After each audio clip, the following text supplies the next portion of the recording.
What's up, guys? Welcome back to Vine Outdoors. Morgan again here. Hopefully you guys just came from our what is a saddle video. So in that we went through the three types of saddles, the three main types. Obviously there are a plethora of types. I mean, there's homemade stuff, there's tons of different types of manufactured stuff, but went through the three main types that I'm aware of. Talked about the parts of them, talked about what the different types are good for. I did talk about a little bit of what I use and why. So if you're super new, like if you're brand new to saddle hunting, definitely suggest going back to that one, watch that one, and then hop in here, because I'll be using some lingo that you may not know, right? So but yeah, let's hop into it. This video is going to be about what you need to saddle hunt. So I'm not going to go into like all of the extra stuff that I have on here. I'm not going to talk about, there's just a lot of stuff. I mean, you can make it as complicated or as simple as you want, right? So we'll talk about some of the simplifications that some guys make in order to make it easy on themselves. But for the most part, these are 4-5 main things that you're going to need. First, obviously, saddle. So this is my saddle, Tethered Phantom, single panel. Love it. Talked about it a good bit in the last video. This is what I've been using pretty much since I started. I've tried a couple other ones. This is what I keep going back to. So, saddle. How to buy a saddle? What do you look for? It's going to be to each their own, right? Like, I'm going to probably get torn up in the comments about some of the stuff that I said about two panel saddles, some of the pleated saddles, because guys really like them, and that's perfectly fine, right? To each their own. I like this. My biggest suggestion is find a saddle meetup, find a buddy that's got saddles, or go to a show. There are shows all over the place. If you don't know if there's a show in your area, drop a comment down below, shoot us a message. I would love to help you guys find out where there's a show. If you're in Central North Carolina, hit me up, let me know. I'd love to share some saddle knowledge with you. And yeah, so go to a show, go to a meetup, find a buddy, try them on. Figure out what you like. That's going to be my biggest suggestion there. And then once you do, I'm going to suggest that you go to somewhere like Saddle Hunter Classifieds on Facebook and buy your stuff secondhand. So my first saddle, secondhand, bought it off Saddle Hunter Classifieds. First platform, this is the same one, talk about that in a second, Saddle Hunter Classifieds. So definitely worth checking out, honestly, to figure out if you like it, right? It's a pretty big investment. There's a lot of upfront costs. We'll talk about some of the costs at the very end, but worth it in my opinion. So, all right, got a saddle. Next up, you're gonna need ropes. So there's two ropes you're gonna have. You're gonna have a lineman's rope and you're gonna have a tether. So a lot of people ask, well, can I use my lineman's rope and my tether interchangeably? Like, can I use my lineman's rope to climb up the tree and then take that one off and use it as my tether? Certainly you can, but one of my favorite things about saddle hunting is how safe it is. I'm tied in from the time I leave the ground to the time I get back to the ground. And if you use your lineman's for both, you're just adding another level of difficulty and another point at which you can fall. I've heard the stat numerous times. I haven't researched this, but it makes sense. The most common place for someone to fall out of a tree stand is when they're climbing from their ladder into their tree stand. Makes sense, slip, trip, whatever. With a saddle, if you have a lineman's belt and a tether, you're always tied in. So get both. My tether is here, just it's like 8 foot long. I've got it hitched to my lineman's belt or lineman's loop on one side, and then it goes around and then clips back into the lineman's loop on the other side. What's that do for you? There we go. What's that do for you? It gives you the ability, so while you're climbing up, this is around the tree, and so you can lean into it, right? So you could be standing on your sticks, hold your lineman's belt's holding you to the tree, and you could be working on setting your next stick, setting your platform, whatever that is. So that's what your lineman's belt is for. If you don't saddle hunt and you're not ready to saddle hunt, but you tree stand hunt, you set a lot of tree stands, I would seriously suggest getting a saddle, super cheap, or getting some sort of rock climbing harness, some sort of harness that has lineman's loops, and using the lineman's rope to set your tree stand. Way safer, way easier. I've done the whole loop one arm, loop one leg, try to manhandle the tree stand into place, and it just didn't work. So definitely give this a look, even if you're not interested in saddle hunting. But all right, that's the lineman's rope. So once you get up into the tree, get everything set, you'll put your tether up. So my tether, it's same exact setup as this, it's just not tied to my saddle. Tether's gonna hitch around the tree like so. Boom.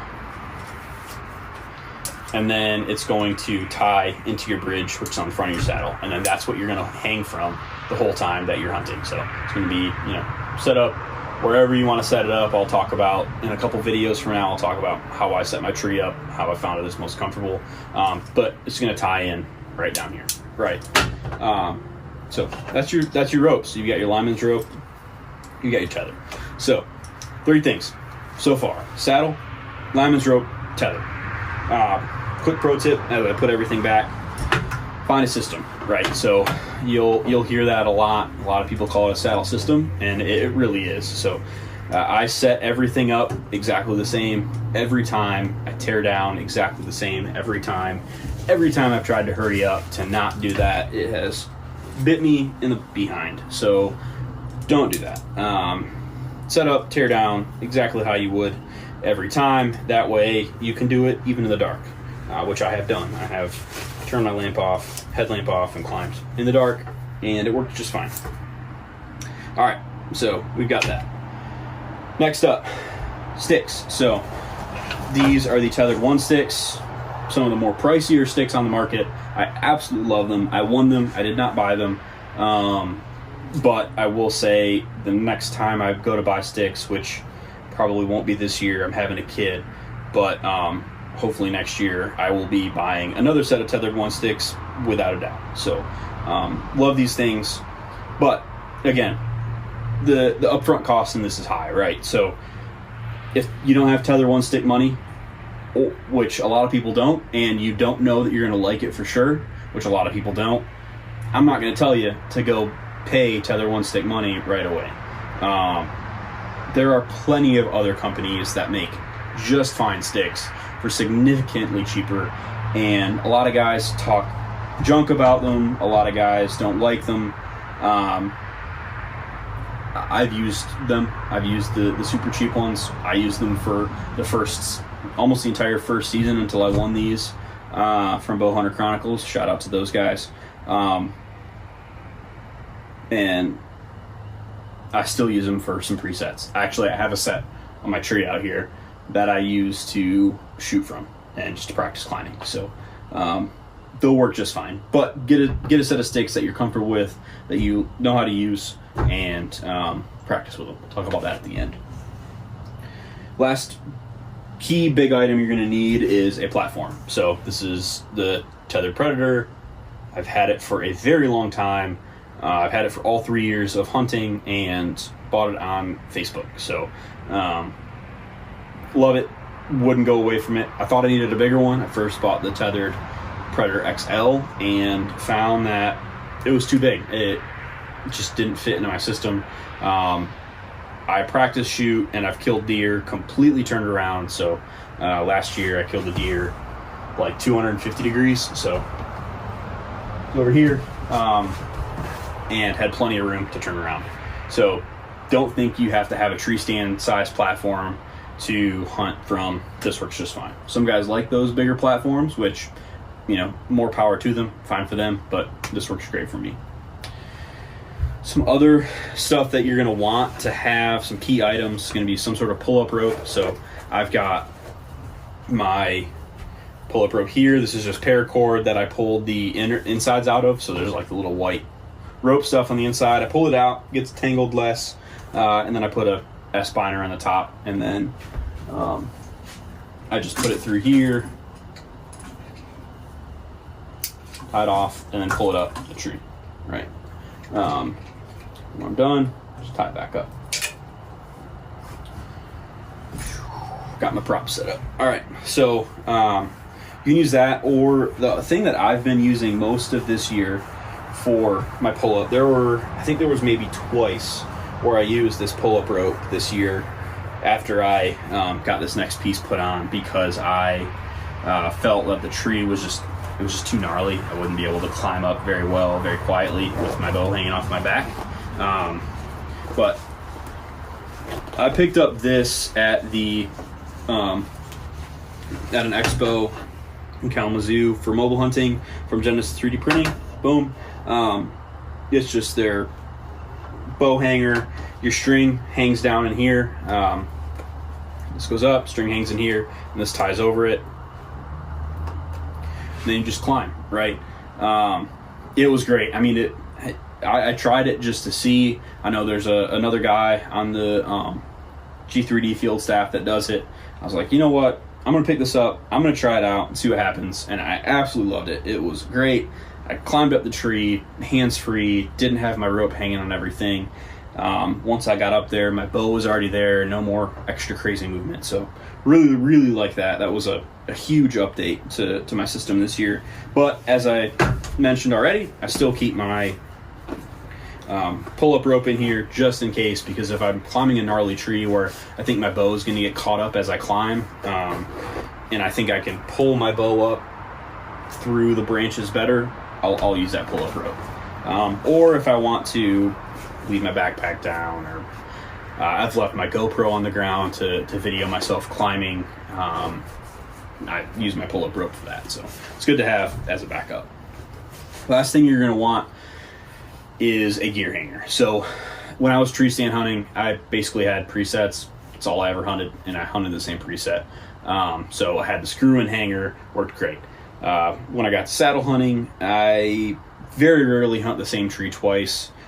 So the screw-in just doesn't work for me. I hunt primarily public land. So again, a screw-in bow hanger, not legal there. So definitely not a good move. So some sort of hanger. This is the hanger I use. It's paracord. You can pick it up at Genesis 3D Printing. But any gear hanger will work. I've used the Hiss strap from Tethered. I've used G3D's other gear hanger.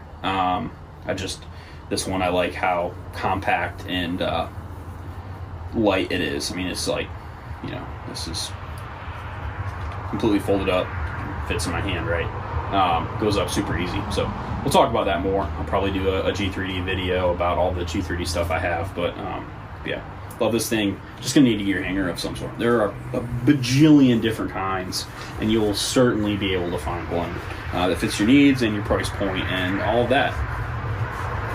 So speaking of price point, that was a really good segue. Cool. I lost this video, stopped playing or stopped recording last time I tried, so I have to make sure we're still good. We're still good. So price point. Obviously, this is expensive. It's pricey. It's a lot of upfront cost, but I've been using these for 2.5 years. I've used this for 3 years. I don't have any real reason to change. I'll probably buy the Predator carbon fiber when they come out with it, just because I want to, but nothing wrong with this. I'll still keep this in my arsenal. So there are ways to make it cheaper, right? So when I bought my first stuff, I went to the classifieds and I bought a good saddle. I bought a used tethered Phantom. I bought a good platform. Bought the tethered Predator, and really liked both of those. And then I had a set of I bought the long 3-step Hawk sticks. They were just too long for me. Didn't like them. So I bought the 20-inch 2-step versions. Really liked those. I have no complaints about them. Obviously, they're heavier than the 1 sticks. They don't stack quite as good, but all in all, I had no problems with them. Actually, like I think I mentioned earlier in this video, I've got my 3-step sticks out here still that I use all the time. They were on a tree for like 2 years. Recently doing as like a preset, so that way it was on private land. I could just go in, hunt quickly before work, get out if I wanted to just get out in the woods. So there are ways to make it a little bit less expensive for you, but definitely invest in a good saddle and a good platform. That's where you're going to spend the most amount of time on, and then sticks. Find something that you're comfortable with setting up, that you can do safely, and that's within your price point. But even though this stuff is expensive, you know, you can probably get into it. I think after I showed my dad all my stuff, I got him into it for like $400, I think. Think about how many tree stands I'm replacing. So I don't have the exact stats, but this year I probably hunted 30 times. We'll just say it's probably over. I didn't hunt that many times, but I probably hunted 30 times. I probably hunted 27 different trees. So your other option is to either buy this and a expensive tree stand that's super lightweight that you can set up every time, which is certainly an option. I'll probably invest in one in the next couple of years just to have in my toolbox, or buy 27 different setups and set 27 different presets, which is going to definitely be more than like $400. So that was the biggest reason I got into it, because I didn't have the money to invest in a bunch of tree stands. I had just moved to North Carolina. Well, not just moved. I just started hunting in North Carolina. I didn't know a whole lot. I didn't have a whole lot of places to hunt. So I knew I needed to be tactical with where I hunted. So I wanted to be able to get in and set up in different places. And I didn't have the money to buy a bunch of tree stands. I didn't have time to set up presets. So that's why I got into it. And I've absolutely fallen in love with it. I'm hooked. And probably won't go back. All right, so we've gone over the 3 things. They're I guess 5 biggest things that you need, and talked about price, talked about why you'd use them. Last thing that I think you're probably gonna want is a pack. So this is the Tethered Fast Pack. I've used a bunch of different packs, and I like this one the most so far. It's not perfect, but it fills my needs pretty well. I'm not necessarily a tethered fanboy, though I do use all tethered stuff. I like it. I can't find any reason to not use it. So yeah, you need some sort of good pack to haul this stuff. There are Amazon options. You don't have to go spend that kind of money on a pack. I was looking for something super specific, and the Fast Pack fit all those. But there are Amazon options. There's Walmart options that will work. I've used them. And there's other stuff. So again, like I mentioned earlier, don't feel like you have to go spend $1,500 on all of the latest and greatest, newest stuff, especially if you don't know if you're gonna like it. So get out there, hunt, try it out, and let us know if you have any questions. So some deer in my backyard right now. It's dark, so I can't see them, but I can certainly hear them. And they're not too worried about me talking, which is, I guess, kind of cool. Let me get a bigger spotlight out there. But yeah, thanks for watching. Hopefully this video has been educational and useful. And I hope that this is going to take you one step closer to joining the saddle hunting community. It's super, super awesome. I can't think of hunting any other way. If you like this video, like, subscribe, share it with your friends, save it, come back to it, ask us questions. I just really want to be able to share saddle hunting with you guys. If you're going to be at the Iowa Deer Classic, come see me. I'll be at the Genesis 3D printing booth. Yeah, catch you guys later. Next video is going to be a little bit more detail on my setup, my pack, and some of the extra stuff that I do to make sure that getting in and out is easy. So talk to you guys in a little bit. Later.